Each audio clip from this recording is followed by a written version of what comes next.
Yeah, the downforce is definitely more important than the mechanical grip at this place. Green flag back in the air. Ken Schrader, Ricky Carmichael, Sean Case, 1, 2, 3 as they turn into one.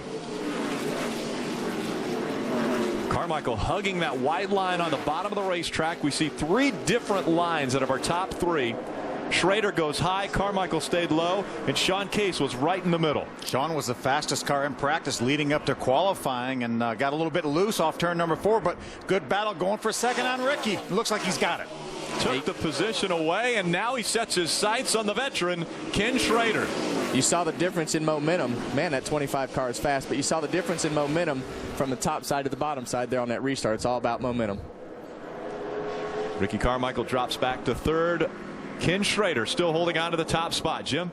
Well, his crew was pacing back and forth during that extended caution, and they kept saying, the track's good, guys. And they brought ARCA officials over to tell them, the track's good, let's go green, let's go green. The best thing that Ken Schrader just heard was, we're going back racing, so he can get at least to halfway. If something does roll in here, very, very light drizzle right now in turn 1 on pit road. Yeah, Jim, we're getting reports. We actually see from some of our cameras of some moisture on the lens. So right now we're 18 laps away from halfway.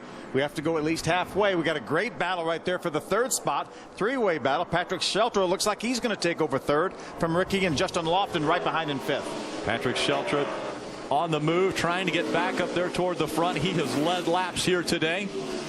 Ken Schrader's been out front. Alex Yance, the other driver, to lead a lap at this racetrack today. You can almost feel the intensity level picked up, like they think it's going to rain, because that 25 car took off, and those guys are keeping up with Schrader right now.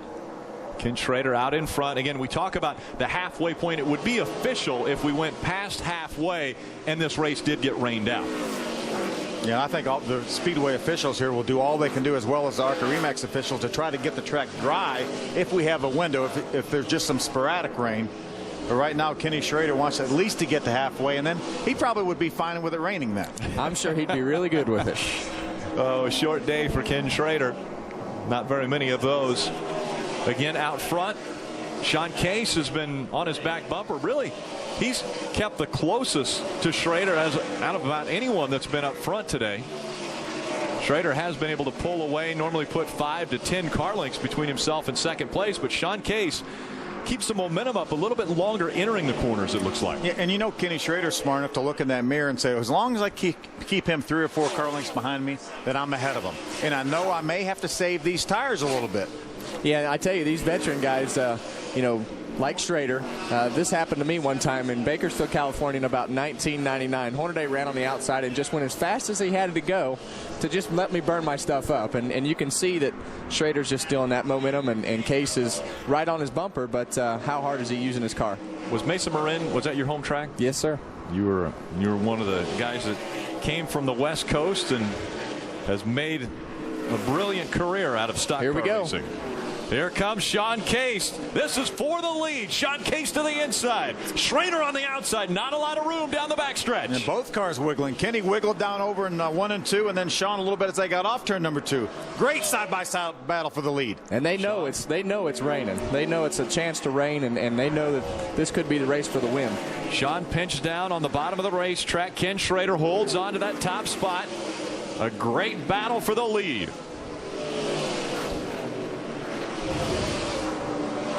Looked like that white car got a little bit bigger in Schrader's mirror that time than he really wanted. Well, I think when he looked to his left and he was there, that may have got him going a little bit. Here's a battle for 7. Remember how good that 77 car was when they got some laps on their tires. Remember, he restarted this race on back outside the top 10. Now he's made his way into the top 10, trying to get the 7th spot from the 09 of Grant Enfinger. Parker Kligerman in the 77 on the bottom of the racetrack. Grant Enfinger on the outside in that 09. It's the 22 right in front of him. That's Drew Herring. Interesting story about Drew Herring. His sister is my kid's school teacher. Oh, really? Yeah, yeah. I tell you, the most interesting thing about what you guys were just talking about is the difficulty of those 2 names. Enfinger and Kligerman? Yeah. Yeah. That's Kligerman. Once I said Enfinger, I knew I was going to have a problem with Kligerman. Yeah, we could have an all-names team here in the ARCA RE/MAX series. But I tell you, the 77 car is doing a great job methodically working his way back up there after the spin, and I just like the way his car comes up off of the corner.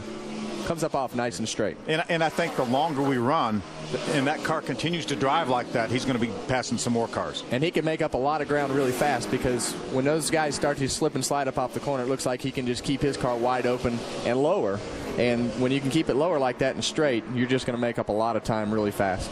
Here's Enfinger and Parker Kligerman getting by Drew Herring in the 22 car, or Kligerman trying to get by him. And we see just behind that 77 is the 11 of Brian Silas. He's making a move up toward the front. Yeah, Brian has a great run going right now. Brian came off a good, strong top 10 finish at Salem. Last time out, finished 8th. Looking to improve on that a little bit. Yep, put some distance between himself and second place Sean Case. So Ken Schrader again looking for that first elusive win from the Rock.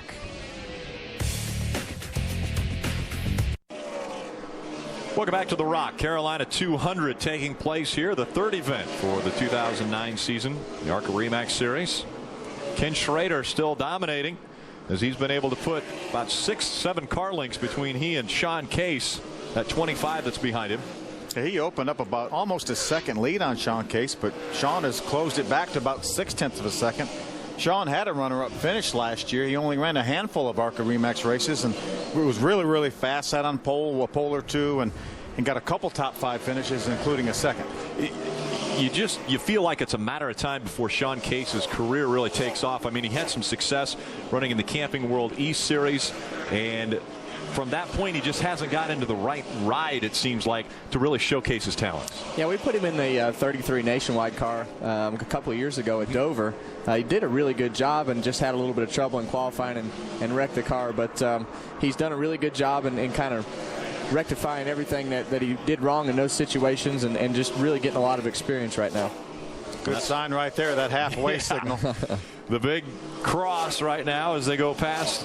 After 100 laps are complete, we're past the halfway point. Ken Schrader still out front. Ray Dunlap. You know, Rick, you guys are talking about Sean Case. I want to add another driver to that list that we want to keep an eye on throughout the course of the season, and that would be the driver of number 8, Brian Eichler. If you have not heard of this young man, write down his name. I promise you're going to hear a lot from him over the course of the next year. They set this race car up today for a really slick, hot track, and that has not paid off for them today. So they did get the lucky dog, and they're running back around 19th. So not a factor in today's race, but from everything I hear in the garage, and lots of people, including Kyle Busch, telling me that this kid is one of the best drivers out there today, and it will not be long till you hear about him. Next week, he'll make his debut driving for Kyle Busch in the Camping World Truck Series when we go to Kansas.